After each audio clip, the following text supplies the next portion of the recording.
ലോക്സഭാ തെരഞ്ഞെടുപ്പിൽ കോൺഗ്രസ് ചരിത്രത്തിലെ ഏറ്റവും വലിയ പരാജയം ഏറ്റുവാങ്ങുമെന്നാണ് സർവേ ഫലങ്ങൾ പറയുന്നത്. ഇന്ത്യ TV CNX സർവേയിലാണ് ഇക്കാര്യം പറയുന്നത്. ഇത്തവണത്തെ തെരഞ്ഞെടുപ്പിൽ വെറും 37 സീറ്റ് മാത്രമേ കോൺഗ്രസ് പാർട്ടി നേടൂ എന്നാണ് സർവേയിലെ പ്രവചനം. അതേസമയം മോദിക്കെതിരെ അണിനിരക്കുന്ന ഇന്ത്യ സഖ്യത്തിന് ആകെ 98 സീറ്റുകൾ മാത്രമേ ലഭിക്കൂ എന്നും സർവേയിൽ പറയുന്നുണ്ട്. എന്നാൽ ഇപ്പോൾ തിരഞ്ഞെടുപ്പ് നടത്തിയാൽ പ്രധാനമന്ത്രി നരേന്ദ്രമോദിയുടെ ജനപ്രീതിയിൽ NDA 378 സീറ്റുകൾ നേടി വിജയിക്കുമെന്നാണ് സർവേ ഫലം പറയുന്നത്. കോൺഗ്രസിന് വെറും 42 സീറ്റുകളാണ് 2014 ലോക്സഭാ തിരഞ്ഞെടുപ്പിൽ ലഭിച്ചത്. 2019 അത് 52 സീറ്റായി ഉയർന്നിരുന്നു. BJPക്ക് ഇത്തവണ 32 സീറ്റുകളാണ് കൂടുതലായി നേടാൻ ആകുകയെന്നും പറയുന്നുണ്ട്.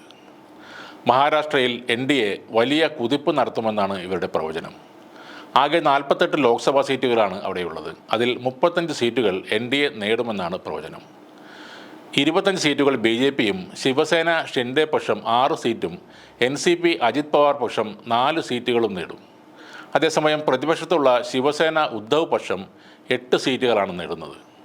NCP ശരത് പവാർ വിഭാഗവും കോൺഗ്രസും 2 വീതം സീറ്റുകളായിരിക്കും ഇവിടെ നേടുക. ബീഹാറിലും NDA വലിയ നേട്ടം കൊയ്യുമെന്നാണ് സർവേ പറയുന്നത്. 40 സീറ്റുള്ള ബീഹാറിൽ 17 സീറ്റുകൾ BJPയും സഖ്യകക്ഷിയായ JDU 12 സീറ്റും നേടുമെന്നാണ് കണക്കുകൂട്ടൽ.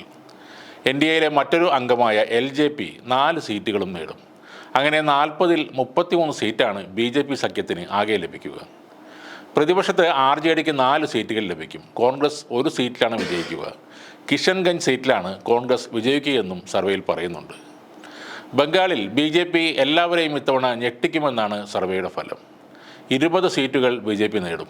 തൃണമൂൽ കോൺഗ്രസിൻ്റെ സീറ്റുകൾ 21ലേക്ക് ചുരുങ്ങും. ഗോവയിൽ ആകെയുള്ള 2 സീറ്റും BJP നേടുമെന്ന് തന്നെയാണ് സർവേ പറയുന്നത്. വടക്ക് കിഴക്കൻ സംസ്ഥാനങ്ങളിൽ കോൺഗ്രസ് 1 സീറ്റ് മാത്രമേ നേടൂവെന്നും നോർത്ത് ഈസ്റ്റിലെ 7 സംസ്ഥാനങ്ങളിൽ നിന്ന് 5 സീറ്റുകൾ BJP നേടുമെന്നും ഇന്ത്യ TV സർവേ പറയുന്നുണ്ട്. NDA മൊത്തം 9 സീറ്റുകളാണ് നേടുക. അസമിൽ മാത്രം 12 സീറ്റുകൾ NDA നേടും. BJPക്ക് 10 സീറ്റുകൾ അതിൽ ലഭിക്കുമെന്നും സർവേ പറയുന്നു.